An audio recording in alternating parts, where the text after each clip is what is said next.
Big gamble by Rio. The Africa thing, don't get me started. No, it, I'm starting.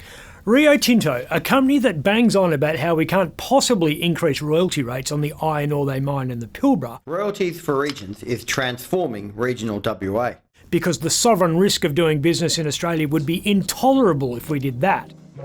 Is investing $9 billion in an iron ore mine in the African nation of Guinea, the government of which was toppled in a violent military coup in 2021. Where's the sovereign risk analysis on that one? The Simandou iron ore mine, which will probably be nationalised by whichever general is in power when it actually gets built, is going to be a direct competitor to the Pilbara. And you know the really rank thing? What? We're financing our own demise because Rio's bankrolling the African project with the profits it makes in WA.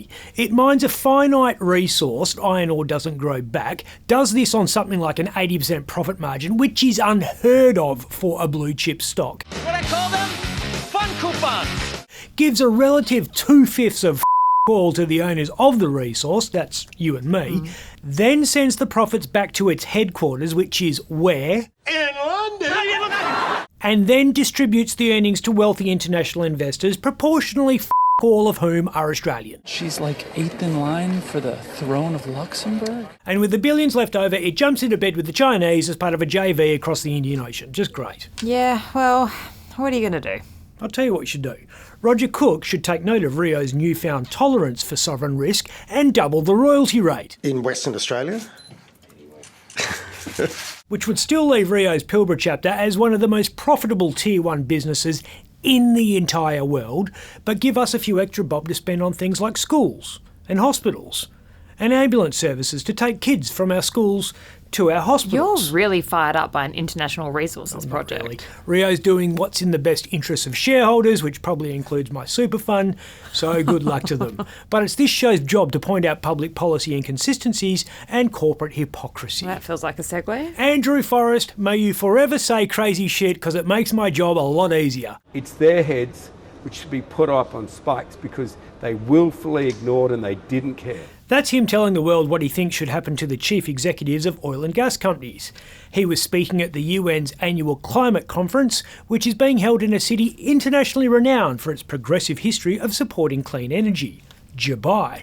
The town that was built by and continues to rely on big oil for its very existence is hosting, without blushing it seems, the 2023 United Nations Climate Change Conference. COP28, hosted by the UAE, offers an opportunity to refocus priorities, Which is officially called the Conference of the Parties of the United Nations Framework Convention on Climate Change. A mouthful? But is more commonly referred to as COP.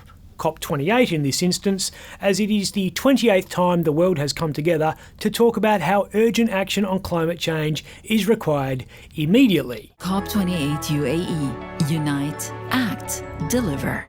The 28th time. Wait, so what do we do? Speaking on the sidelines of the conference was Uplate's favourite and most compromised climate change warrior. Come on, challenge me. Okay. Challenge accepted. When not refuelling his private plane with hundreds of tonnes of jet fuel, or finalising plans for his LNG plant, Twiggy spends his days talking about the dangers posed by fossil fuel.